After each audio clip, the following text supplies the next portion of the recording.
Ketahuilah bahwa ketika kita mengikuti sebuah majelis ilmu, itu sesungguhnya Allah sedang memberikan kepada kita sekian banyak fadilah dan keutamaannya.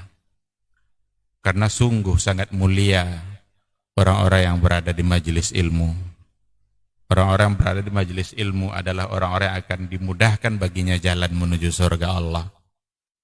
Dalam hadis dikatakan oleh Rasulullah sallallahu alaihi wasallam, "Man salaka tariqan yaltamisu fihi ilman, sahalallahu lahu tariqan ilal jannah."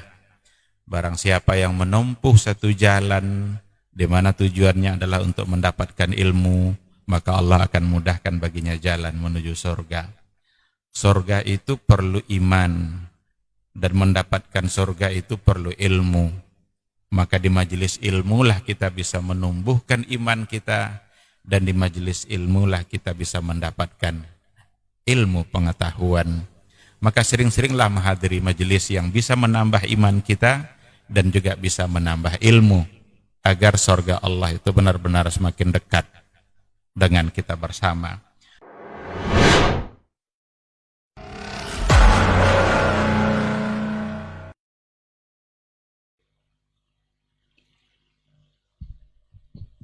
Bismillah, Assalamualaikum warahmatullahi wabarakatuh. Alhamdulillahirabbil alamin, hamdan katsiran thayyiban mubarakan fih, kama yuhibbu rabbuna wa yarda, wa amma ba'd. 91,1 FM Radio Rabbani, Merajut Ilmu dan Peradaban, Generasi Rabbani dan pemirsa KMTV dimanapun Anda berada. Untuk kesempatan pagi hari ini, alhamdulillah kita kembali bersua atau berjumpa di Pondasi Podcast Dakwah Islami. Untuk kesempatan hari ini di bulan suci Ramadan 1443 Hijriah atau 2022 Masehi, kita sudah memasuki episode ke-30, alhamdulillah, dan kita bersyukur kepada Allah Subhanahu wa taala atas segala limpahan rahmat dan karunia-Nya kepada kita bersama. Salawat dan salam kepada Nabi Muhammad sallallahu alaihi wasallam. Generasi Rabbani dan pemirsa KMTV, di pagi hari ini kita sudah bersama guru kita Ustaz Dr. Helmi Basri LCM Hafizahullah taala, dan kita akan membahas sebuah judul atau tema yang berkaitan erat dengan momen bulan suci Ramadan 1443 Hijriah, yaitu Surat Cinta Tak Terbaca. Nah, ini seperti apa dan bagaimana, nanti lebih kurang selama 1 jam ke depan kita akan berbincang atau membahas bersama guru kita Ustaz Dr. Helmi Basri LCM Hafizahullah taala. Assalamualaikum Ustaz. Waalaikumsalam warahmatullahi wabarakatuh. Khair Ustaz ya? Alhamdulillah. Alhamdulillah. Baik Ustaz, jazakallah khair untuk kehadirannya Ustaz. Iya. Kita akan berbincang sebuah tema yang ini penting sekali sebenarnya Ustaz, sebagai petunjuk, pedoman dan juga arahan kita dalam kehidupan. Ada surat cinta yang diturunkan Allah Subhanahu wa taala, tapi terkadang kita luput dari membacanya. Bahkan ada juga yang tidak pernah membacanya Ustaz. Jadi kalau sudah tidak terbaca, ini akan terjadi miskomunikasi atau salah penafsiran atau salah banyak hal-hal yang terjadi dari hal seperti ini Ustaz. Mungkin pertama yang akan perlu kita ketahui dulu Ustaz, Al-Quran ini kan diturunkan di malam Ramadan, itu adalah mukjizat terbesar dari Nabi kita Muhammad SAW, yang katanya di saat diturunkan itu adalah menjawab dari kaum yang ada saat itu juga Ustaz. Karena kita ketahui bahwa kaum kafir Quraisy atau jahiliyah itu sangat piawai dalam syair-syair Ustaz. Jadi Al-Quran seolah-olah menjawab hal itu semua, karena para nabi dan rasul itu diturunkan mukjizat sesuai dengan kaumnya. Kalau kita ketahui Nabi Musa itu dengan kemampuannya Ustaz ya, kemudian Nabi Isa juga dengan medisnya dan begitu seterusnya. Nah, Nabi Muhammad diturunkan Al-Quran itu menjawab hal ini. Ini seperti apa Ustaz? Nah, fadhal. Bismillahirrahmanirrahim. Alhamdulillah, wassalatu wassalamu ala rasulillah wa ala alihi wa sahbihi wa mawala. Ikhwati fillah, para pendengar, para pecinta Radio Rabbani dan KMTV dimanapun berada, alhamdulillah pada pagi hari ini kita kembali diizinkan oleh Allah Subhanahu wa taala untuk berbincang-bincang seputar agama, berbincang-bincang seputar iman, seputar Al-Quran, di mana tema kita pada pagi hari ini adalah surat cinta yang tak terbaca. Al-Quran itu adalah surat cinta yang datang dari Allah Subhanahu wa taala. Begitu Allah sangat mencintai hambanya, sehingga Allah tidak Allah Subhanahu wa taala menurunkan satu panduan agar hambanya tidak tersesat dalam menjalani kehidupan. Oleh karena itu, betapa ruginya kita kalau seandainya kita mengabaikan surat cinta itu. Betapa bodohnya kita kalau seandainya kita mencoba cari surat cinta yang lain yang memang tidak akan pernah mampu memberikan makna cinta yang sesungguhnya. Tetapi apa yang ada dalam Al-Quranul Karim adalah bukti dari cinta Allah kepada hambanya, karena Allah tidak menginginkan hamba itu tersesat dalam perjalanan, sehingga diberikan panduan. Panduan itu dibutuhkan oleh semua orang saat menuju satu tempat. Sekarang kita di dunia sebagai seorang musafir menuju satu tempat yang abadi, yaitu akhirat, maka perlu ada panduan, perlu ada rambu-rambunya. Kapan kita belok kanan, kapan kita belok kiri, kapan ada tanjakan di depan sehingga kita akan berhati-hati. Itu semua adalah bagian dari rambu-rambu yang semua diatur dalam Al-Quranul Karim. Terkait dengan mukjizat terbesar yang dimiliki oleh Rasulullah SAW adalah Al-Quran. Dan satu-satunya mukjizat yang masih tersisa sampai hari ini juga adalah Al-Quran. Mukjizat itu secara sederhana adalah sesuatu yang melemahkan semua orang ketika ditantang untuk mendatangkannya. Nah, itu yang mukjizat. Dan semua rasul itu diberikan mukjizat sebagai bukti kenabian bahwa mereka adalah manusia yang diutus oleh Allah untuk membawa risalah. Maka perlu ada penguat-penguat ketika umatnya menentang. Itulah sebabnya rata-rata mukjizat yang diberikan kepada para rasul itu sesuai dengan apa yang berkembang pada masyarakat ketika itu. Kenapa mukjizatnya Nabi Musa itu yang paling terkenal itu adalah tongkat bisa menjadi ular. Tongkat dilemparkan ke laut bisa menjadi jalan. Karena memang kehidupan masyarakat ketika itu adalah cenderung mendewa-dewakan sihir. Bahkan Nabi Musa, Fir'aun sendiri mengandalkan sihir dalam perjalanan kekuasaan dia. Kalau ada masalah, tukang sihir itu yang dipanggilnya. Nah, ternyata Nabi Musa bisa melakukan sesuatu di atas kemampuan tukang sihir itu. Tapi hampir mirip-mirip juga bentuknya gitu. Cuma ini bukan sihir. Yang mereka sihir yang dari Musa, Nabi Musa itu mukjizat yang diberikan oleh Allah Subhanahu wa ta'ala. Kenapa Nabi Musa itu diantara mukjizatnya adalah di bagian medis gitu ya, kemampuan dia untuk mengobati. Karena memang banyak penyakit masyarakat, penyakit yang berkembang di masyarakat terkait dengan itu. Kenapa di antara mukjizat Nabi Yusuf itu adalah mentakwilkan mimpi? Itu mukjizat Nabi Yusuf. Karena memang ada mimpi-mimpi yang akan perlu untuk dibuktikan, ditakwilkan, dan ternyata terbukti. Gitu. Jadi mukjizat itu rata-rata adalah sesuai dengan apa yang berkembang pada masyarakat ketika itu. Lalu untuk Nabi Muhammad SAW, mukjizat yang terbesarnya adalah Al-Quran. Rangkaian bahasa Arab dengan tingkat sastra yang paling tinggi disebut dengan Al-Lughatus Samiyah. Kenapa demikian? Karena memang orang-orang jahiliyah dulu mengagung-agungkan syair dan memuliakan para penyair. Bahkan semakin mereka mampu untuk menyampaikan bait-bait syair, penggalan-penggalan syair yang mengagumkan, itu membuat mereka semakin terpandang dan mulia.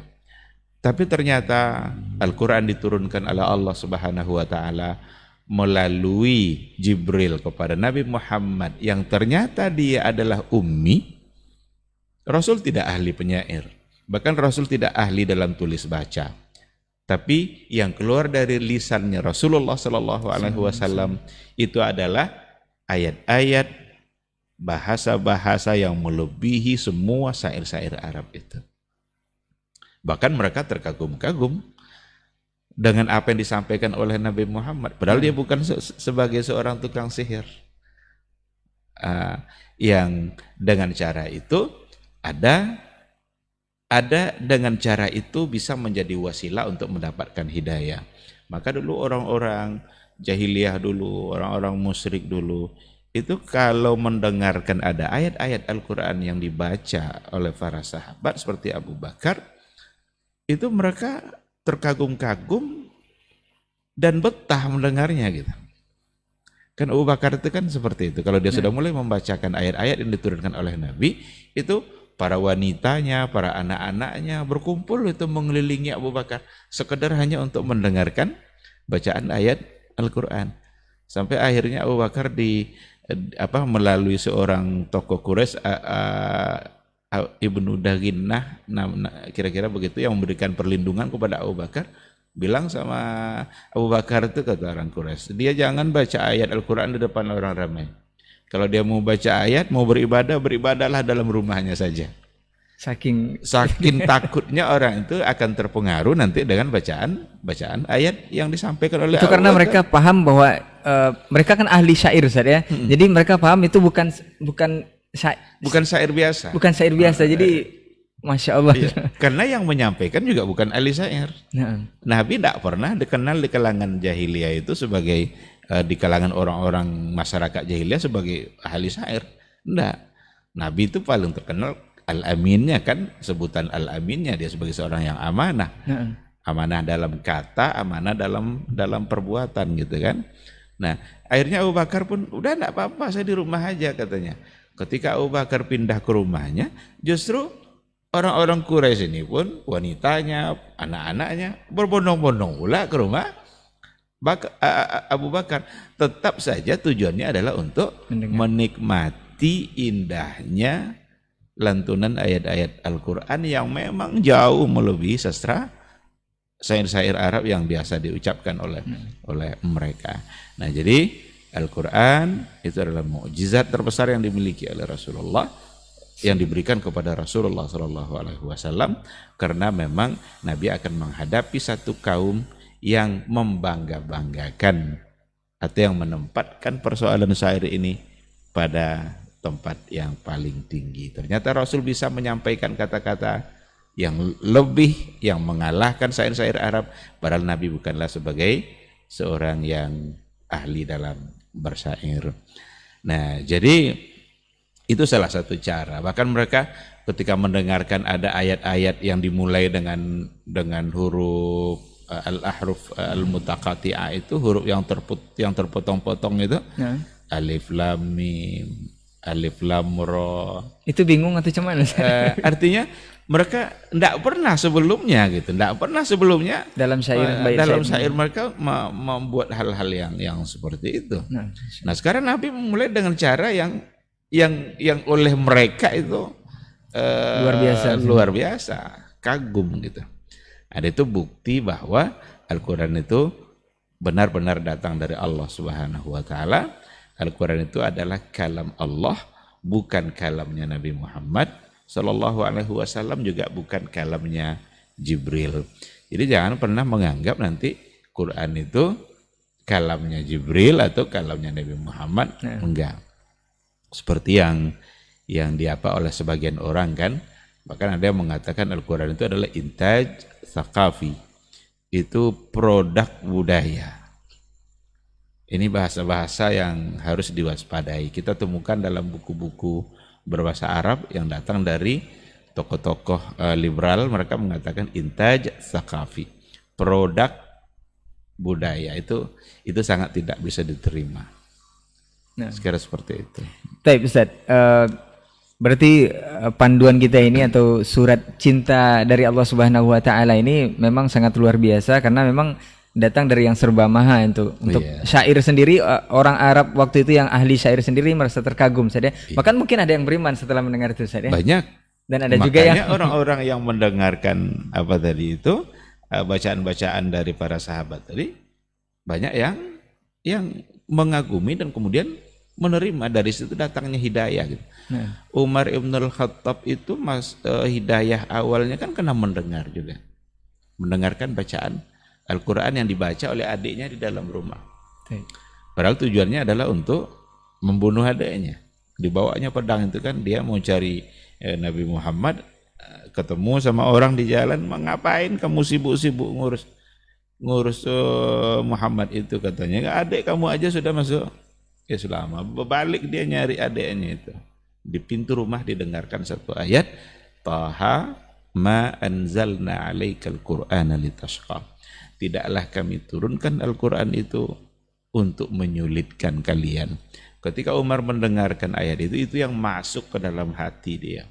Dan ternyata itu adalah awal dari hidayah untuk kemudian dia mengucapkan kalimat syahadatain di hadapan Rasulullah sallallahu alaihi wasallam. Maka mendengarkan Al-Quran itu saja itu bisa menjadi wasilah untuk mendapatkan hidayah.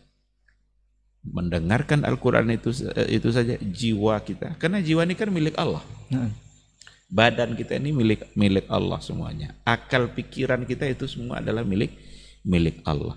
Jadi ketika ia mendengarkan kalam Allah, dia bisa tunduk, bisa menjadi wasilah untuk mendapatkan hidayah. Baik, Ustaz, berkaitan dengan momen kita Ustaz untuk bulan suci Ramadan ini Ustaz. Karena kita memang sedang menjalani hari-hari di bulan suci Ramadan. Mudah-mudahan kita bisa berburu berkah setiap hari Ustaz ya. Berkaitan dengan momen bulan suci Ramadan ini, katanya memang Al-Quran diturunkan di bulan suci Ramadan. Syahrul Ramadan allazi unzila fihil Quran hudal linnasi wa bayyinatin minal huda wal furqan. Nah, ada yang mengatakan bahwa Al-Quran itu persis di tanggal 17 Ramadan diturunkan Ustaz. Apakah ini dalam bentuk plek mushaf yang turun dari langit atau memang potongan ayat yang berangsur-angsur melalui malaikat Jibril yang disampaikan kepada Nabi Muhammad? Ini seperti apa? Karena ada juga yang mengatakan jumlah ayat yang ada dalam Al-Quran yang 6.666 itu dinisbatkan kepada angka keramat yang oleh orang-orang penganut kepercayaan itu adalah angka satanik Ustaz, atau kepercayaan yang menyembah setan. Ini seperti apa Ustaz? Nah, ya pertama seputar nuzul Quran dulu, turunnya Al-Quranul Karim. Itu kalau kita baca dalam ulumul Quran diberikan penjelasan oleh para ulama tentang nuzulul Quran. Ada dua hal yang perlu dipahami. Yang pertama, turunnya Al-Quranul Karim secara keseluruhan ke Baitul Aqas Sama'id Dunya. Secara keseluruhan. Yang kedua, baru nanti turunnya Al-Quranul Karim dari Sama'id Dunya, itu dari langit dunia kepada Nabi Muhammad secara berangsur-angsur. Berarti ada dua proses. Ada yang secara keseluruhan, kemudian ada yang secara berangsur-angsur, di mana dulu dimulai dengan turunnya Iqra. Turunnya 5 ayat pertama surat Al-Alaq itu, Iqra bismi rabbikal ladzi khalaq, khalaqal insana min 'alaq. Terus 5 ayat pertama yang diturunkan oleh Allah Subhanahu wa taala. Tapi dalam catatan sejarah kayaknya sedikit yang mengatakan bahwa turunnya di 17 Ramadan. Rata-rata mengatakan itu adalah pada 10 terakhir. Dan itulah nanti akan disebut sebagai malam Lailatul Qadar. Kalau dalam bukunya Dr. Mahdi Rizqullah ketika ia bicara tentang sirah nabawiyah fi dawi al-kitab wa sunnah, itu dia mengatakan yang pertama turun kepada Nabi Muhammad Iqra itu di dalam bulan Ramadan dan di tanggal 21. Tanggal 21. Oleh karena itu ada sebagian yang mengatakan 17, tapi itu memerlukan ada landasan dan catatan-catatan sejarah untuk penguatnya. Apa pendukungnya, apa data pendukungnya gitu. Cuma memang yang paling terkenal di kita adalah 17 Ramadan. Bahkan dikait-kaitkan pula angka 17 itu nanti dengan 17 Agustus. 17 rakaat. Nah, dijadikan pula pembahasan sebagai momen-momen angka 17 gitu kan. Dikait-kaitkan nanti dengan Islam. Itu cocologi itu saja. Kreativitas orang Indonesia. Orang Indonesia ini kan ahli dalam berinovasi, berkreasi seperti itu. Oke, silakan. Tetapi dalam hal ini yang perlu kita dudukkan adalah pembuktian dalam catatan sejarah. Karena para ulama cenderung mengatakan itu justru ada pada bagian akhir dari Ramadan, dan itu di 10 terakhir. Itu kalau berkaitan dengan Nuzul. sejarah atau nuzulnya itu, turunnya itu. Ada yang sekaligus, kemudian setelah itu baru secara berangsur-angsur dibawa oleh Jibril sesuai dengan momen-momen tertentu. Maka dikenal nanti ada asbabun nuzul, ada sebab-sebab nuzul. Ketika terjadi satu persoalan yang ternyata ayat itu berhubungan masalah itu, diturunkan ayatnya. Ayat khamar umpamanya, berangsur-angsur turunnya ayat khamar itu. Sampai pada akhirnya fajtanibu, jauhi itu, innahu min amali syaitan. Itu adalah perbuatan syaitan. Itu asbab nuzul. Ayat hijab umpamanya, ada pula asbabnya, dan ada pula buku oleh para ulama yang memberikan penjelasan tentang asbab an-nuzul. Terkait dengan angka 6.666 itu, ternyata tidak persis seperti itu angkanya. Nah, ada yang bilang 6.236 kira-kira. Nah, Entah itu untuk memudahkan menghafalnya atau bagaimana. yang 666 Yang ini 666 tadi itu. Tapi kalau dihitung betul semuanya ternyata tidak segitu. Tapi ada penyebab membuat para ulama itu wajar dalam menentukan, berbeda dalam menentukan jumlah ayat tadi itu. Nah, Di antaranya adalah persoalan wakaf yang ada pada Al-Qur'anul Karim. Apakah wakaf itu untuk menunjukkan akhir dari ayat sehingga ayat berikutnya adalah ayat baru, ataukah wakaf di situ tidak menunjukkan akhir ayat untuk kemudian ayatnya masih bersambung. Nah, sehingga kalau seperti itu maka berbeda jumlahnya nanti.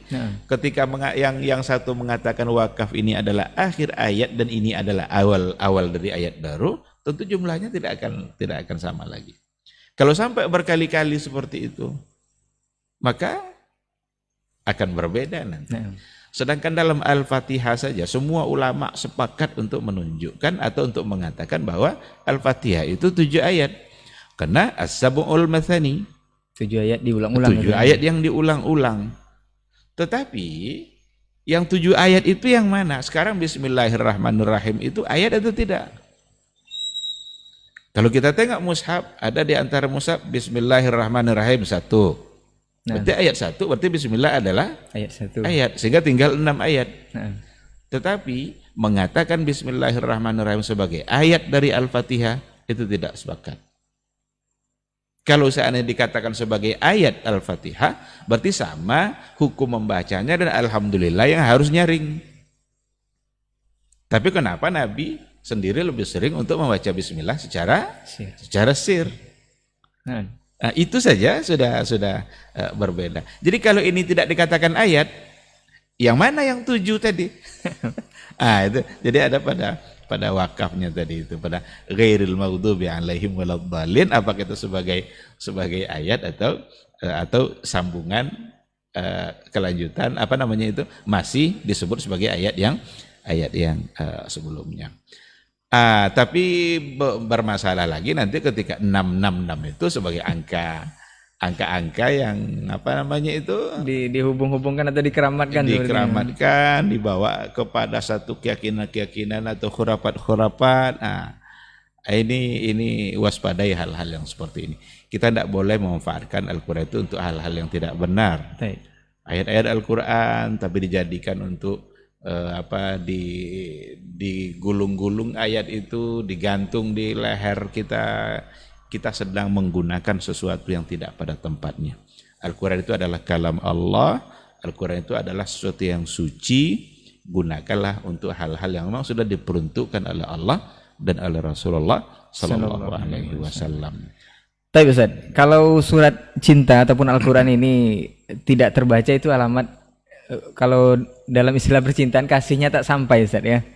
Jadi bagaimana bisa mengaku kalau kita sangat merindukan Allah Subhanahu wa taala, sangat mencintai Allah Subhanahu wa taala, sementara ayat-ayat cintanya itu jarang bahkan tidak kita baca Ustaz. Bahkan untuk momen kita ini, momen Ramadan ini itu ada yang mengibaratkan atau mengalasankan kita cukup mencintai dengan peringatan-peringatan yang sudah kita bahas di sebelumnya ini di 17 Ramadan itu dilakukan dengan peringatan. Apakah dengan membaca ayat itu cukup dengan peringatan saja kita ingat bahwa itu surat cinta dari Allah, atau dengan merutinkan membacaannya kadang membaca ini menjadi suatu momok atau malas bawaan itu sangat tinggi sekali Ustaz? Apakah memang godaan setan atau harus dipaksakan untuk membaca Al-Qur'an ini Ustaz? Nah, Iya. Kalau seandainya kita tidak membaca surat cinta itu berarti kita menolak cinta. nah, Kalau ada seorang suami yang jauh dari istrinya, lalu dia kirimkan sebuah surat cinta. nah. Kemudian si istri tak buka-buka surat itu, tak dia baca juga. Ini berarti dia sedang menolak cintanya. Karena kalau cinta itu biasanya menggebu-gebu dan ingin selalu dekat. Tapi suratnya diterima Ustaz. Suratnya diterima tapi tidak dibaca, tidak dibuka, diabaikan begitu saja. Berarti sama dengan tidak. Bahkan nanti suratnya dipajang Ustaz, ditaruh di apa? Atau dipajang ya. Atau karena dulu pernah dijadikan sebagai mahar, seolah-olah mahar itu kan sakral tuh. Tidak pula dibuka-buka Quran yang menjadi mahar itu kan. Padahal tujuannya dijadikan mahar itu agar mereka selalu membaca Al-Quran. Nah, oleh karena itu cinta itu perlu pengorbanan. Dan salah satu yang harus kita korbankan adalah waktu untuk Al-Quran. Waktu untuk membaca, waktu untuk memahami, waktu untuk mengamalkan, dan waktu untuk menyampaikan Al-Quranul Karim. Itu pengorbanan. Tidak ada cinta yang tidak memerlukan pengorbanan. Cinta perlu bukti. Nabi Ibrahim itu diakui cintanya oleh Allah karena dia sudah bisa membuktikan bahwa dia lebih mencintai Allah dari anaknya sendiri. Diminta disembelih, anaknya mau, dia siap dia. Padahal udah lama nunggu. Padahal udah lama dia menunggu, lama tidak dapat anak, diminta sembelih pada saat dia membutuhkan anak itu kan. Falamma balagha ma'ahu sa'i, ketika sampai umur masa di mana dia pemuda bisa berusaha. Seorang ayah yang sudah tua, apa yang paling dibutuhkannya ketika itu? Anak yang sudah menginjak dewasa di mana bisa untuk menggantikan posisi dia. Jadi pada saat itu dia mendapatkan perintah. Cuma dia membuktikan pengorbanannya, dia buktikan tidak apa-apa kalau karena Allah yang menyuruh saya akan lakukan. Sekarang kita diperintahkan untuk membaca, diperintahkan untuk memahaminya, diperintahkan untuk mengamalkannya. Kalau benar-benar kita mencintai Allah, mari kita hargai surat cinta itu. Oleh karena itulah kalau kita bawa kepada sejarah orang-orang terdahulu, bagaimana mereka dengan Al-Quranul Karim. Tidak sempurna hidup ini kalau seandainya harinya di situ tidak bersama Al-Quran.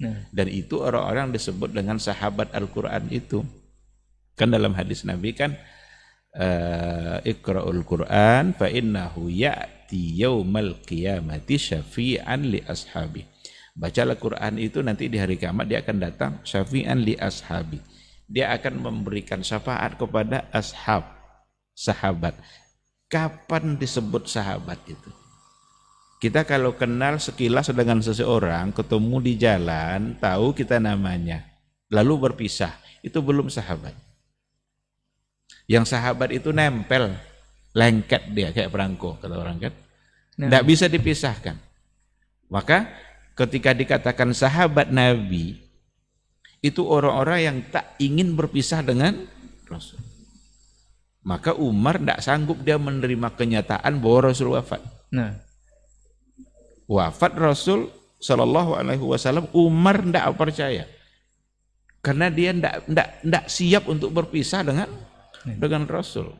Sampai akhirnya dibacakan ayat oleh Abu Bakar baru, oh iya Rasul memang sudah wafat gitu. Saking cintanya.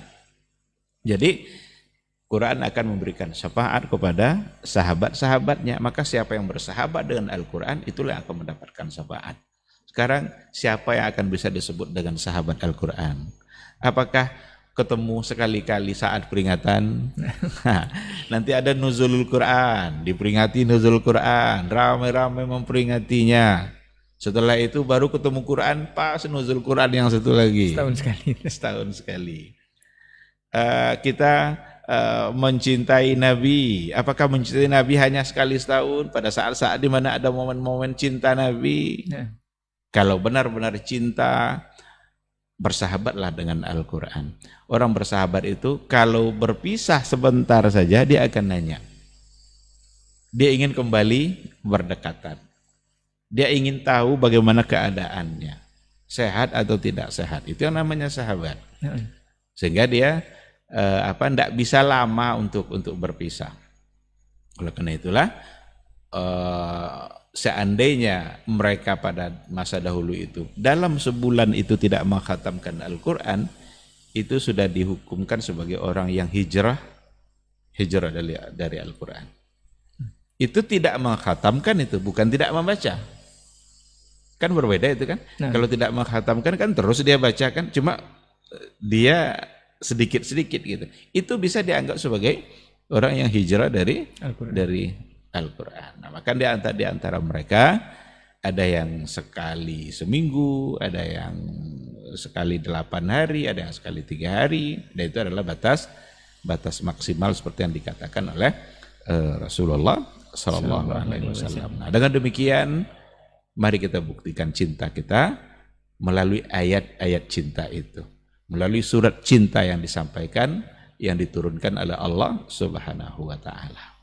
Ustaz, terkait membacanya ini Ustaz, atau biasanya kalau mencintai tentu surat itu akan diulang-ulang, baca terus karena dari yang dicintai Ustaz. Ini apakah harus kita paksakan Ustaz atau dibuat jadwal rutin atau memang tunggu kesadaran, kalau udah sadar baru kita baca. Kan ada juga yang beralasan seperti itu Ustaz. Nah, ibadah ini memang perlu adanya pemaksaan. Kalau tidak ada pemaksaan, lalu kita hanya sekedar menunggu kesadaran, kita kalah terus nanti sama tunggu iblis. Hidayah Ustaz, tunggu hidayah datang. Tunggu hidayah. Kita kalah terus nanti sama iblis, sama syaitan. Nah, karena jangan lupa pada saat kita memaksa, iblis juga akan memaksa kita untuk tidak melakukannya. Maka ada orang bermalas-malasan, baru saja mulai baca Quran, datang ngantuk. Baru saja dia mulai membaca ayat-ayat Allah, tiba-tiba ada aja keinginan-keinginan untuk melakukan hal yang lain. Nah, sekarang bagaimana dia selalu bisa memaksakan diri dia untuk dekat dengan Al-Quran. Begitu juga pada ibadah-ibadah yang lain. Bangun malam itu memang harus dilawan, harus dipaksa. Karena kalau nunggu kesadaran nanti kapan kita akan sadarnya. barangkali mungkin itu yang Ustaz maksud dengan pengorbanan tadi salah satunya Ustaz ya. Itu diantara bentuk dari pengorbanan kita terhadap Al-Quranul Karim. Jangan salah paham dengan kan seperti haji kan. Dia kaya, orangnya sehat, kamu enggak haji. Belum ada seruan gitu. Karena ada bahasa-bahasa gitu kan. Belum ada seruan. Emang dia nunggu Jibril menyuruh dia untuk naik haji? Ketika diberikan oleh Allah dia uang, kemudian badannya sehat, semua persyaratan ada pada dia, itu sesungguhnya adalah seruan. Nah sekarang, ketika di depan dia ada peluang yang begitu besar, umpamanya sekarang jam berapa nih? Jam 8.40. Dia duduk-duduk aja. Dia tidak mengerjakan kerja-kerja yang lain, waktunya lapang. Bukankah itu sesungguhnya peluang yang sedang diberikan oleh Allah untuk Al-Quran? Nah, karena ada saatnya nanti ketika kita mau baca, memang kita tidak bisa. Karena ada satu hal, ada satu alasan. Kita sudah mulai baca Quran, tiba-tiba ada tamu datang, Assalamualaikum. Tidak mungkin kita teruskan bacaan kita. Tentu kita akan menjawab salamnya, lalu kita tengok siapa itu yang datang. Nah, oleh karena itu, ketika ada waktu luang, waktu kosong, di mana kita tidak berbuat apa-apa, mungkin kita juga tidak sibuk dan urusan dunia kita, manfaatkan untuk baca Quran. Karena ada saatnya nanti di mana waktu kita memang sulit untuk bersama Al-Quran. Karena Allah juga tidak menuntut kita bahwa 24 jam itu harus membaca terus. Iya, kalau dia sebagai seorang yang hafiz, sebagai orang yang hafal Quran, bisa dia melakukan itu. Tapi orang-orang yang tidak hafal kan mau ambil Quran dulu kan. nah, Tengok dulu ya, kalau tidak apa yang mau dibaca? Tidak ada yang mau dibaca kan. baik. Oleh karena itu sebenarnya perintah hafal itu tidak ada secara langsung kan. menghafal lafaz gitu kan. Yang ada Iqra Ustaz, ya.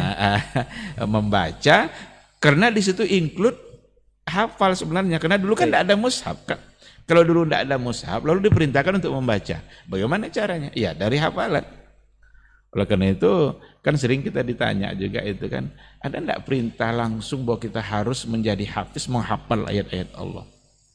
Karena Iqra di situ sebenarnya include dalamnya perintah untuk menghafal, karena mushaf belum ada ketika itu. Mushaf kan ada setelah Rasul wafat kan, pada masa Abu Bakar awalnya kan. Jadi gitu, wallahu subhanahu. Baik.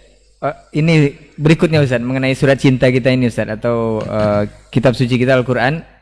Apa yang membuat Al-Quran atau surat cinta kita ini istimewa dan berbeda dari surat-surat cinta Allah sebelumnya kepada umat-umat sebelumnya atau kitab-kitab Allah sebelumnya Ustaz? Karena ada yang mengatakan surat cinta kita ini atau Al-Quran ini selain berisi janji-janji Allah terhadap pahala-pahala yang berlipat ganda jika mengamalkan dari ajaran atau syariatnya, juga ada ancaman-ancaman dan azab Ustaz. Kenapa surat cinta berisi azab Ustaz? Itu pedih sekali katanya. Ini seperti apa klarifikasinya Ustaz? Iya. Disepakati oleh para ulama akan kelebihan Al-Quran dibanding kitab-kitab yang lain. Dan di antara yang membuat kelebihan itu adalah universalitas Al-Quran. Nah, komprehensif. Universalitas isi, komprehensif, dan universalitas penerapan. Dan itu hanya ada pada Al-Quranul Karim. Berbeda dengan kitab-kitab samawi yang sebelumnya. Dia tidak bersifat universal, baik secara isi maupun secara penerapan. Maka kitab-kitab pada masa dahulu, kitab-kitab samawi, Taurat, Injil, Zabur, itu hanya berlaku untuk umat Nabi itu saja. Berarti tidak berlaku pada umat yang lain. Injil yang diturunkan kepada Nabi Isa hanya berlaku untuk umat Nasrani. Taurat yang diturunkan kepada Nabi Musa berlaku hanya untuk Yahudi. Zabur yang diturunkan kepada Nabi Daud juga hanya untuk umatnya. Dan semua Rasul itu ada suhufnya. Cuma tidak semua suhuf itu yang disebutkan dalam Al-Quran. Nabi Ibrahim ada suhufnya. Kan inna hadza la fi suhufil ula suhufi Ibrahim wa Musa. Berarti Nabi Ibrahim dia punya suhuf. Suhuf itu lembaran-lembaran yang di dalamnya ada firman Allah Subhanahu wa taala. Bahkan disebut suhuf lembaran ya berarti sangat terbatas kan. Nabi Ibrahim itu punya dan semua rasul punya karena dia membawa syariat. Syariat yang diturunkan oleh Allah berarti ada panduan mereka. Hanya saja apa yang diturunkan kepada Nabi sebelumnya hanya berlaku terbatas untuk dia saja. Sementara Al-Quranul Karim berlaku untuk semua umat. Bahkan Rasul bilang begini, seandainya Musa hari ini hidup, seandainya Nabi Musa hari ini hidup, maka dia akan mengikuti syariat saya. Kalau Nabi Musa saja seperti itu, apalagi Nabi Khidir. Nah. Kan gitu. Kan ada pula orang yang membangga-banggakan Nabi Khidir, dia berguru pada Nabi Khidir. Emang yang dipelajarinya apa? Seandainya dia ngaku-ngaku mempelajari sesuatu yang tidak diajarkan Nabi, wajib ditolak. Karena yang berlaku hanya syariat Nabi Muhammad yang ada dalam Al-Quran. Bahkan nanti ketika Isa alaihissalam pun diturunkan oleh Allah kembali di akhir zaman, dia tidak menerapkan syariat yang dulu diajarkannya kepada kaumnya, tetapi adalah menyampaikan apa yang memperkuat apa yang disampaikan oleh Rasulullah sallallahu alaihi wasallam. Baik Ustaz. Ini sebenarnya tadi sudah dijawab di awal Ustaz. Cuman ini perlu penjelasan lebih rinci lagi Ustaz. Karena ada kaum sekarang ini yang mengatakan perlukah keotentikan Al-Quran itu perlu diteliti katanya Ustaz. Karena Al-Quran itu diklaim itu adalah buatan Nabi Muhammad atau karangan atau imajinasi Nabi Muhammad SAW, tidak relevan dengan zaman apalagi kondisi kita saat ini. Kemudian dengan alasan juga ada yang menyerukan kita kembali kepada Al-Quran dan Sunnah Ustaz. Kenapa harus kembali kepada Al-Quran dan Sunnah? Kita kan tidak meninggalkan Al-Quran dan Sunnah katanya Ustaz. Maksud kembali ini seperti apa? Mungkin antum saja yang meninggalkan Al-Quran dan Sunnah. Ini seperti apa Ustaz? Nah, ya.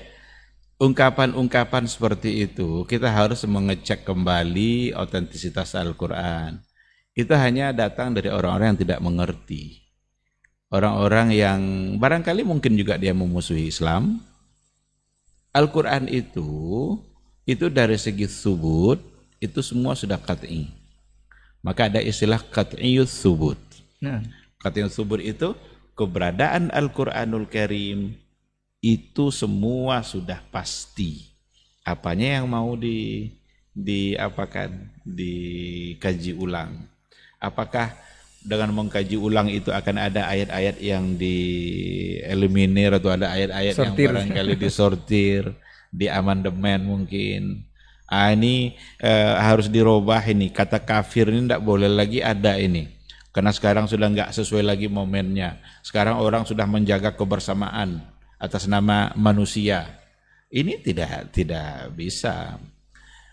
Itu upaya seperti itu hanya keinginan-keinginan hawa nafsu yang akan berujung pada penyesalan dan kehinaan. Karena dia sedang berhadapan dengan sesuatu yang sudah dijamin oleh Allah Subhanahu wa taala. Maka ini juga salah satu dari penyebab kelebihan Quran dibandingkan kitab-kitab samawi yang lain itu adalah jaminan penjagaan yang datang dari Allah. Kitab samawi yang lain tidak ada jaminan dari Allah. Taurat, Injil, Zabur, tidak ada jaminan Allah akan menjaga keasliannya. Maka sekarang Injil pun ada persi-persinya. Nah, Entah persi yang manakah yang di bawah Isa itu, jangan-jangan sudah tidak ada lagi gitu. Taurat, orang Yahudi sekarang pakai Talmud dia. Maka dia punya keyakinan-keyakinan yang tidak sama lagi dengan yang dibawa oleh Nabi Musa. Kok bisa itu terjadi? Memang tidak ada jaminan dari Allah. Sementara Al-Quranul Karim, inna nahnu nazzalna dzikra wa inna lahu lahafizun. Kami yang menurunkan Al-Quran, kami pula yang menjaganya. Maka keaslian Al-Quran itu terpelihara, terjaga sampai hari ini dan sampai hari kiamat nanti. Allah yang menjamin. Setiap kali ada orang yang mencoba untuk merubah-rubah ayat akan ketahuan. Ada aja cara Allah untuk memberitahukan kepada masyarakat. Dulu pernah beredar Al-Quran yang cetakannya itu lembarannya berubah-ubah. nah, Entah sengaja entah tidak, mudah-mudahan tidak sengaja. Tapi ditarik langsung, percetakan mengatakan itu salah cetak. Ya bisa aja mereka ngaku-ngaku salah cetak. Dan mudah-mudahan memang kena salah cetak. Salah, bukan kena ada unsur kesengajaan. Tapi Allah beritahu langsung. Karena di dunia ini tidak ada kitab yang dibaca oleh orang sebanyak Al-Quran. Bahkan dihafal. Orang-orang yang menghafal Al-Quran sekarang bukan lagi ulama-ulama besar. Ada anak-anak kecil yang baru berumur berapa? Sudah hafal Al-Quran. Kalau kita bawa pada catatan sejarah dulu, para ulama-ulama dulu, dari kecil mereka sudah. Jadi sebelum mereka pindah kepada ilmu-ilmu yang lain, mereka awali dulu dari Al-Quran. Jadi Al-Quran ini kitab yang dibaca terbanyak sedunia. Semua. Kalau dibandingkan dengan kitab-kitab yang lain. Nah, jadi ya seperti itu. Kalau ada orang mencoba meragukan keberadaannya, itu tentu satu hal yang tidak baik dan jangan lakukan itu. Dan mungkin tidak akan datang hal-hal yang seperti itu dari mereka yang benar-benar mencintai Al-Quran. Kalau dia benar-benar mencintai Al-Quran, dia tidak akan seperti itu. Karena cintanya akan rusak dengan cara seperti tadi. Apalagi mulai meragukan. Mau di amandemen ya si Al-Quran. Nah, Al-Quran itu dipahami kemudian berkembang mengikuti zaman itu oke. Bisa kita terima hal-hal yang seperti itu jika memang pada tempatnya. Nah ini afwan Ustaz, sebelum terlupa Ustaz, mengenai zaman tadi Ustaz. Katanya kan memang tidak relevan dengan zaman. Karena ada beberapa poin dalam Al-Quran seperti hukum kisos Ustaz, itu katanya tidak cocok dengan zaman sekarang untuk soal bunuh dengan balas membunuh juga. Kemudian hukum perbudakan dan segala macamnya. Kemudian banyak sekali ayat-ayat tentang azab Allah. Apakah ini memang sudah cinta juga atau seperti apa? Itu mungkin. Jadi ada fakta atau realitas yang kontras gitu ya, realita yang bertentangan. Di satu sisi sebagian umat Islam mengatakan bahwa Al-Quran tidak lagi relevan. Nah. Di sisi yang lain justru mereka-mereka yang tidak beragama Islam masuk memeluk Islam itu karena memandang Al-Quran sangat relevan. Kok bisa terbalik? Ketika mereka coba bawa hasil-hasil temuan ilmiah mereka, riset-riset ilmiah mereka, dibawanya kepada disandingkannya dengan Al-Quranul Karim, ternyata banyak yang sejalan. Akhirnya mereka masuk Islam. Ada di antara dokter tidak muslim masuk Islam karena dia membaca ayat yang berkaitan dengan proses terjadinya janin dalam rahim. Diawali nanti dari ada setetes air mani, lalu kemudian berubah nanti menjadi segumpal darah, dari itu berubah lagi nanti menjadi segumpal daging. Lalu pada umur kira-kira 4 bulan 120 hari ditiupkan ruhnya. Dibacanya dan ditengoknya fakta dalam proses terjadinya janin itu sesuai ilmu dia, ternyata memang seperti itu. Akhirnya dia masuk Islam. Ada juga ilmuwan Yahudi masuk Islam gara-gara masalah aturan iddah yang ada pada ayat. Kan iddah itu kan kalau meninggal 4 bulan 10 hari, kalau bercerai 3 kali kuruk atau 3 kali suci atau 3 kali haid. Kalau nanti dia monofos itu 3 bulan. Kok beda-beda ini iddah ini masa menunggu. Bahkan kadang bedanya hitungan hari. Dia coba teliti dan akhirnya dia masuk Islam. Karena ternyata memang itulah yang harus dipegang gitu. Nah, jadi di satu sisi orang-orang yang non-muslim bisa masuk Islam karena mengakui kebenaran Al-Quran. Di sisi lain ada pula orang-orang muslim yang murtad karena menganggap Quran tidak relevan dengan zaman. Berpikir aja lah tuh, pikirkan aja lah itu dua fakta yang tadi itu. Nah. Jadi jangan dicoba utak-atik lagi sesuatu yang memang sudah datang dari Allah Subhanahu wa taala. Persoalan di situ ada ayat azab, kok surat cinta bicara azab? Nah. Kalau seandainya ada seorang ayah ngirim surat kepada anaknya, dia sampaikanlah dalam suratnya itu hal-hal yang tidak menyenangkan agar dia tidak terjebak kepada hal-hal yang tidak baik itu. Kira-kira itu bagian dari cinta atau tidak? Cinta. Apakah isi surat seorang ayah hanya yang baik-baik saja? Nah, ketika ia bicara azab, berarti itu sesuatu yang menyakitkan.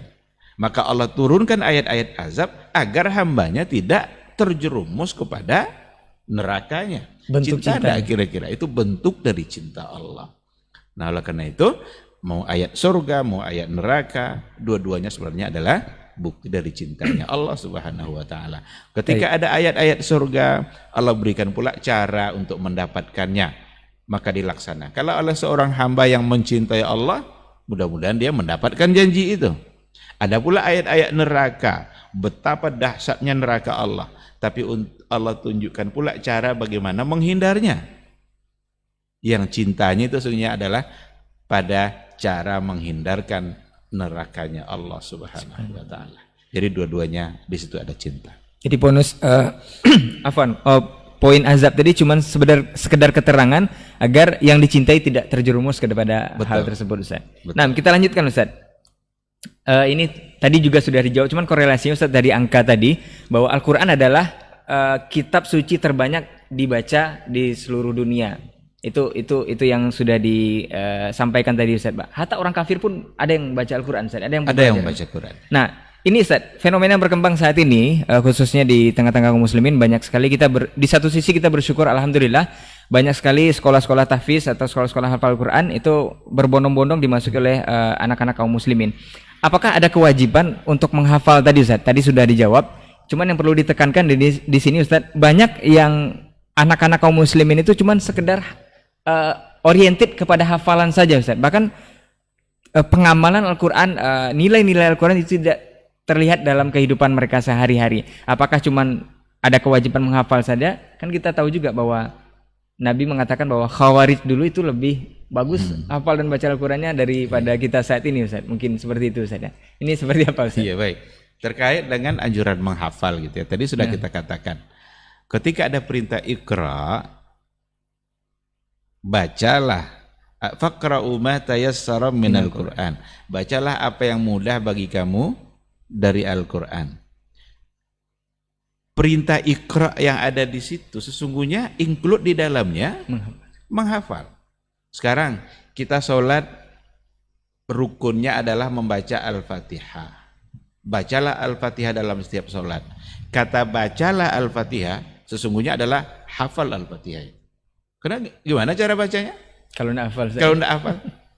Bisa tidak kita sholat nanti kita membaca Al-Fatihah kalau kita tidak menghafalnya? Nah, maka mata yassar, apa yang mudah. Apa yang mudah di situ berarti ada sisi-sisi yang perlu kita pahami juga. Apakah semua kita wajib menghafal seluruh Al-Quran atau tidak? Kalau mampu semuanya, alhamdulillah. Dia telah diberikan karunia oleh Allah Subhanahu wa taala karena lidahnya sudah melantunkan, bahkan mengulang-ulang ayat itu secara mudah, secara terus-menerus karena dia menghafal. Itu karunia yang luar biasa dari Allah Subhanahu wa taala. Tapi apakah yang tidak hafal seluruh Al-Qur'an lalu dia berdosa? Karena juga dalam catatan sejarah tidak semua sahabat yang menghafal seluruh Al-Quran. Karena sahabat dulu tidak lebih mementingkan hafalan daripada pemahaman. Yang lebih mereka pentingkan itu bagaimana mereka mentadabburi ayat-ayat Al-Quran, meskipun 10 ayat itu berhari-hari, berbulan-bulan.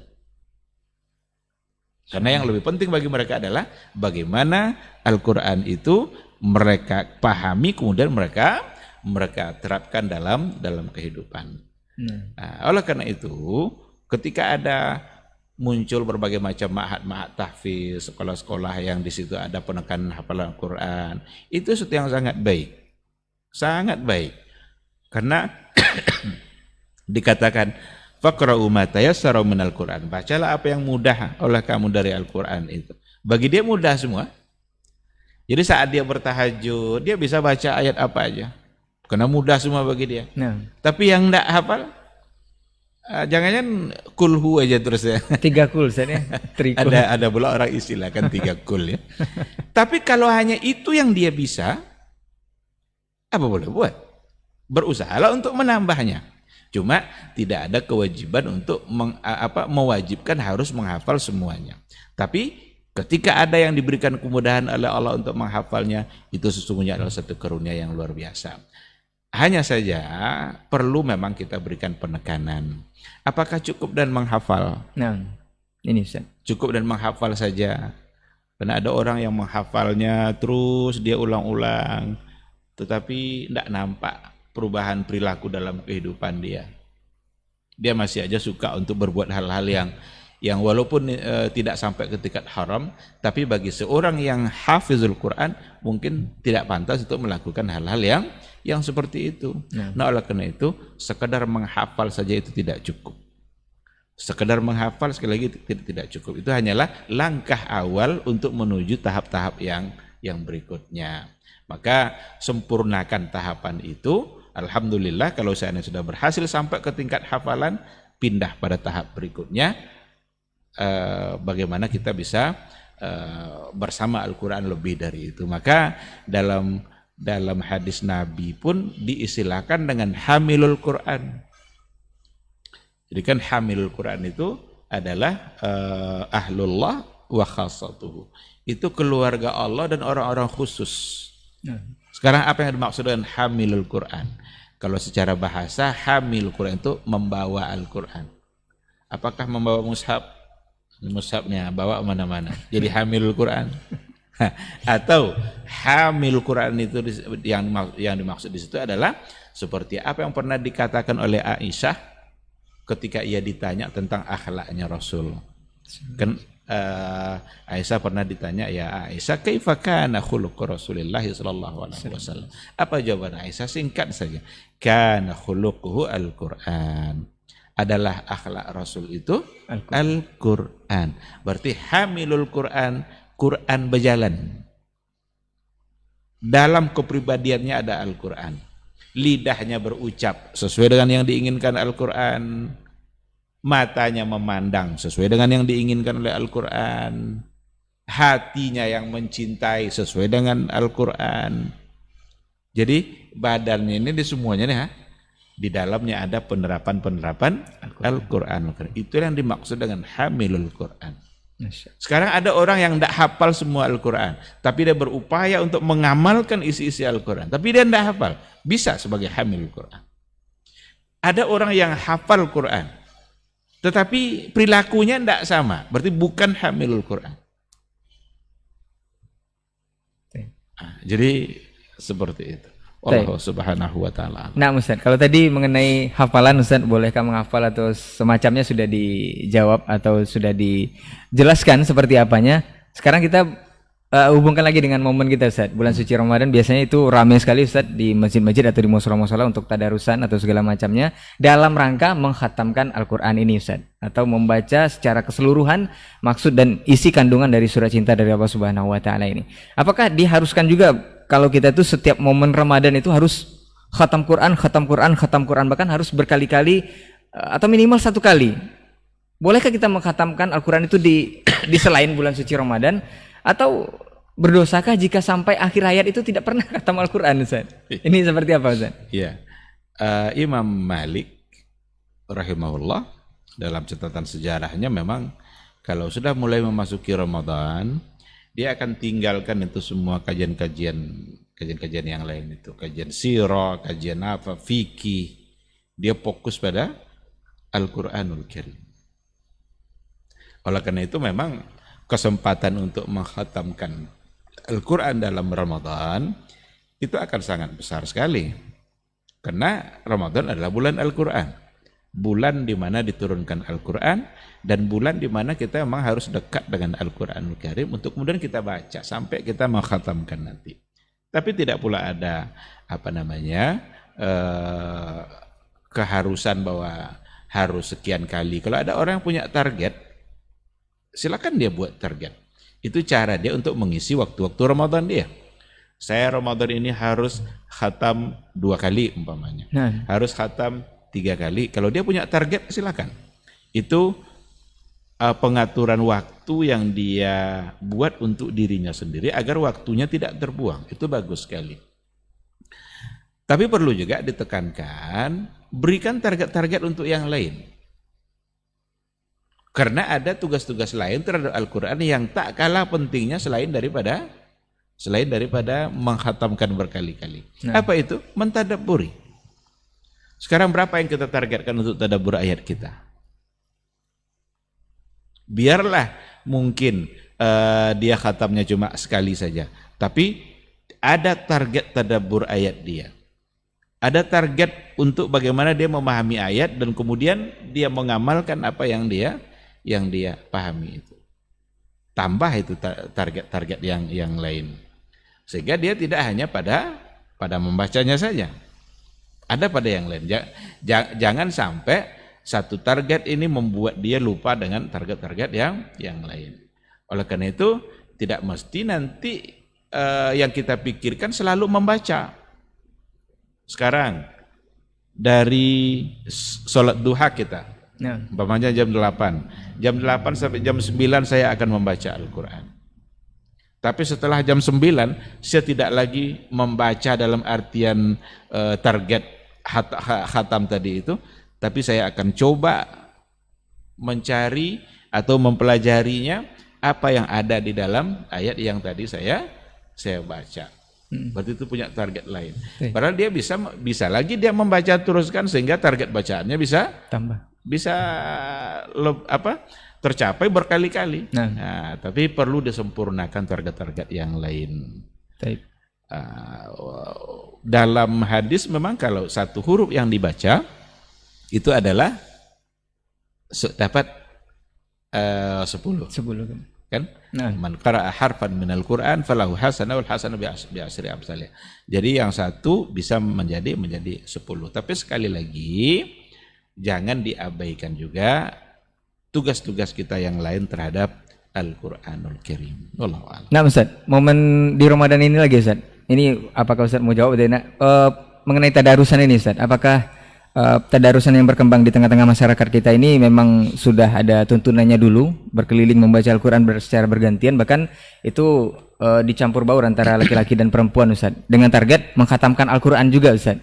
Dan apakah juga kita boleh mempelajari kitab suci yang katanya selain Al-Quran Ustaz, seperti Injil dan segala macamnya, dalam rangka itu keilmuan atau seperti apa Ustaz? Ya, yang pertama soal tadarus ya. Tadarus itu bahasa kita tadarus gitu ya. Yang dimaksudkan adalah membaca Al-Qur'an pada malam Ramadan. Nah, Beberapa hal yang ingin saya katakan, tadarus itu tidak hanya di malam hari. Kalau mau membaca Al-Qur'an. Tapi mau di siang hari, mau di sore hari, mau di malam hari, kita punya waktu untuk membaca. Dulu Jibril alaihi salam itu turun menemui Nabi Muhammad dalam Ramadan-Ramadannya untuk membacakan ayat-ayat Al-Quran itu secara berurutan. nah, Tadarus juga kan, karena membaca secara berurutan. Dan pada Ramadan terakhir dalam kehidupan Nabi, Jibril 2 kali mengulang kembali bersama Rasulullah SAW. Kesalahan di kita itu diantaranya adalah ada 30 orang, masing-masing dibagi satu juz. Yang si A juz pertama, yang B juz 2, C juz 3, terus sampai 30 orang, sampailah terbaca dalam waktu 1 jam semua Al-Quran. Lalu apakah mereka telah khatam Al-Quran? Ini mereka tidak sedang mengkhatamkan Al-Quran. Masing-masing mereka hanya membaca satu juz. Yang khatam Al-Quran itu ketika ada satu orang membaca dari awal ayat Al-Quran, dari Al-Fatihah sampai pada ujung dari An-Nas. Dia sendiri yang menyelesaikannya. Itu yang khatam. Berarti itu satu kesalahan. Kedua, kadang ada teknis-teknis yang perlu dirubah. Bercampur laki-laki, perempuan, kadang jadi ajang untuk hal-hal yang mungkin mengarah kepada hal-hal yang tidak baik. Itu bisa dalam konsep sadduz dzari'ah. Sadduz dzari'ah itu kan salah satu dari sumber hukum. Dalam kajian usul fikih itu dibahas oleh para ulama. Haza mamnu' saddan lidzari'ah. Sering bahasa-bahasa itu. Ini terlarang saddan lidzari'ah. Padahal bisa saja hukum asalnya mungkin ada yang dibolehkan, tapi karena itu menggiring kepada hal yang salah, maka itu menjadi tidak dibolehkan. Yang tadi itu cenderung disebut seperti itu. Nanti selesai mereka tadarus, pulang dari masjid, dua-duaan, ngobrol-ngobrol, atau bercanda dengan candaan yang tidak sepantasnya di dalam masjid. ya. Nah, itu bisa terjadi karena ada sarana menuju ke situ. Jadi kalau sarana ini menuju ke situ, yang ini harus dilarang. Oleh karena itu, sebaiknya untuk tidak dilakukan. Perhatikan baik-baik, jangan sempat gara-gara kita ingin beramal mendapatkan pahala, tapi justru yang kita dapatkan adalah dosa. Nah, oleh karena itu, lakukanlah secara sederhana. Nabi dulu beribadah sangat sederhana sekali. Sahabat beribadah sangat sederhana sekali. Kadang kita yang mencoba untuk membuat cara-cara yang itu ternyata bisa mendatangkan sesuatu yang tidak baik bagi kehidupan kita. Dan bahkan merepotkan kita sendiri Ustaz ya. Terkait dengan yang ada tadi itu, bagaimana dengan Mempelajari. kita juga mempelajari kitab Taurat. Untuk apa kita pelajari? Dulu Umar Ibn Al-Khattab itu pernah membawa lembaran Taurat. Dibawanya ada Nabi, ditutupnya. Berarti dia sudah merasa bersalah juga kan? Rasul bilang sama Umar, ya Umar, itu apa itu? Ini Taurat ya Rasulullah. Tidak boleh sama Nabi. Tidak boleh sama Nabi ketika itu. Jangan. Ketika didatangkan Al-Quran itu adalah nasikhun lima qablahu. Itu menghapus semua kitab-kitab yang sebelumnya. Cukup dari Al-Quran. Maka kalau tujuannya adalah untuk mengambil sesuatu dan nanti dibandingkan dengan Al-Quran, ya nggak perlu, buat apa. Tapi untuk studi-studi barangkali ada orang yang melakukan studi tentang Injil umpamanya. Bagaimana pandangan Injil tentang satu persoalan ini, lalu dia baca, itu silakan saja. Artinya bukan untuk menandingkannya, membuat dengan Al-Quranul Karim, membuat dia menjadi bertanding gitu, enggak. Karena enggak perlu. Al-Quran pasti menang. Baik. Itu sudah jaminan dari Allah Subhanahu wa ta'ala. Baik, Masya Allah Ustaz. Hampir lebih kurang 1 jam Ustaz. Tapi sebelum terakhir mungkin sebelum kita tutup ada poin terakhir Ustaz. Barangkali arahan atau nasihat untuk kita semua ini Ustaz mengenai surat cinta kita ini yang mudah-mudahan terbaca selalu, jangan sampai tidak terbaca. Kita robah temanya nanti. Nasihat Ustaz untuk yang baca Al-Quran di momen-momen tertentu saja Ustaz. Kalau kita runut secara keumuman di Indonesia atau di negeri kita tercinta ini, ada beberapa poin yang notabene-nya itu Al-Quran dibaca saat itu. Yang pertama sekali mungkin saat kematian Ustaz. Yang kedua sumpah jabatan, kemudian pas nikah, kemudian kalau terkena gangguan jin dan setan. Ini nasihat Ustaz, mohon Ustaz, agar momen ini tidak terulang lagi atau tidak di momen itu saja kita membaca Al-Quran. Nah Ustaz. Iya, Al-Quran itu kitabul haya wa kitabul ahya. Kitabul hayat, kitab bagi kehidupan kita. Dan kehidupan kita itu berlangsung terus, tidak hanya pada momen-momen tertentu. Kehidupan kita tidak hanya pada momen saat mau menikah, atau pada momen musim-musim tertentu, atau pada saat ada keluarga yang mati, kemudian dekat-dekat dengan Al-Quran. Seminggu itu merotal terus di rumahnya ketika ada entah ayahnya atau ibunya atau saudaranya meninggal, seminggu merotal terus. Habis itu berubah. Berarti menggunakan Al-Quran tidak sebagai kitabul haya, kitab bagi kehidupan kita, panduan bagi kehidupan kita. Wa kitabul ahya, kitab bagi orang yang hidup. Jadi panduan bagi kehidupan dan panduan bagi orang yang hidup. Bukan panduan bagi orang yang mati. Orang yang mati sudah tidak perlu lagi panduan. Dia sudah mengakhiri kehidupan dia. Mereka perlu kita doakan. Mereka justru sangat mengharapkan doa dari umat Islam, khususnya dari anak-anak mereka. Nah, oleh karena itu, langkah yang harus kita lakukan, kita bereskan hati kita. Karena orang yang hatinya bersih, la yashba' minal Qur'an, tidak akan pernah merasa cukup, merasa kenyang dengan Al-Quran.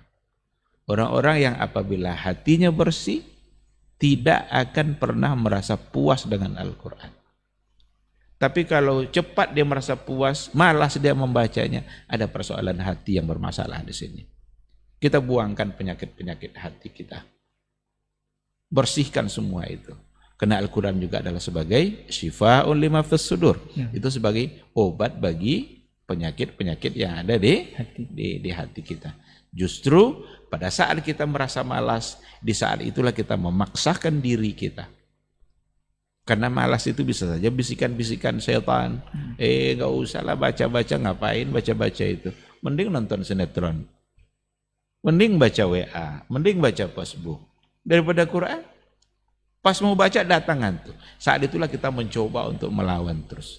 Karena setan itu kalau kita lawan terus, dia tidak akan berkutik. Setan itu lemah. Inna kaidah syaitani kana dha'ifah. Tipu daya setan itu sungguh sangat lemah bagi orang-orang beriman. Bagi orang-orang beriman. Berarti orang-orang yang hatinya dekat dengan Allah sangat lemah sekali. Berarti kuatkan hati kita, maka setan akan merasa lemah. Dan dia sekedar menggoda gitu aja. Lewat itu dia tidak akan bisa lagi. Umpamanya kalau kita baca terus lalu dipukul-pukulnya kita dari belakang. Tidak akan bisa. Atau kita baca terus diambilnya gelas ditumpahkannya air di Quran kita. Tidak akan bisa setan melakukan itu. Dia hanya menggoda, merayu, membujuk rayu. Tapi itulah ternyata yang bagi hamba Allah terpedaya dengan godaannya itu. Maka lawan terus. Ikhlaskan diri, niatkan semata-mata mencari ridha Allah. Apalagi sekarang kita berada pada bulan yang mulia. Bulan Al-Quran, bulan di mana kita memang harus dekat dengan Al-Quranul Karim. Kalau seandainya dalam Ramadan ini kita tidak dekat dengan Al-Quran, di luar Ramadan barangkali kita akan lebih sulit lagi untuk dekat dengan Al-Quran. Semoga Allah Subhanahu wa Ta'ala selalu membimbing kita untuk tetap taat dan selalu dekat dengan Al-Quran, baik segi membaca maupun segi mengamalkannya ataupun segi menyampaikannya kepada masyarakat secara luas. Taib. Allah Subhanahu wa Ta'ala. Taib, jazakallah khairan Ustaz untuk ilmu dan juga nasihatnya serta perbincangan kita di kesempatan pagi hari ini. Mudah-mudahan apa yang sudah kita bahas mengenai surat cinta tak terbaca, selanjutnya akan kita robah mungkin surat cinta yang selalu harusnya dibaca sebagai pedoman dan panduan dalam kehidupan kita, insyaallah. Ini juga nasihat untuk seluruh kita, khususnya kita yang membahas hari ini Ustaz, nasihat bagi kita pribadi dan mudah-mudahan untuk nasihat juga untuk seluruh kaum muslimin hendaknya. Afwan untuk semua salah kata dan khilaf bicara. Jazakumullah khairan untuk perhatian antum semua. Kita tutup dengan doa kafaratul majlis. Subhanakallahumma wa bihamdika asyhadu an la ilaha illa anta astaghfiruka wa atubu ilaik. Wassalamualaikum warahmatullahi wabarakatuh. Waalaikumsalam.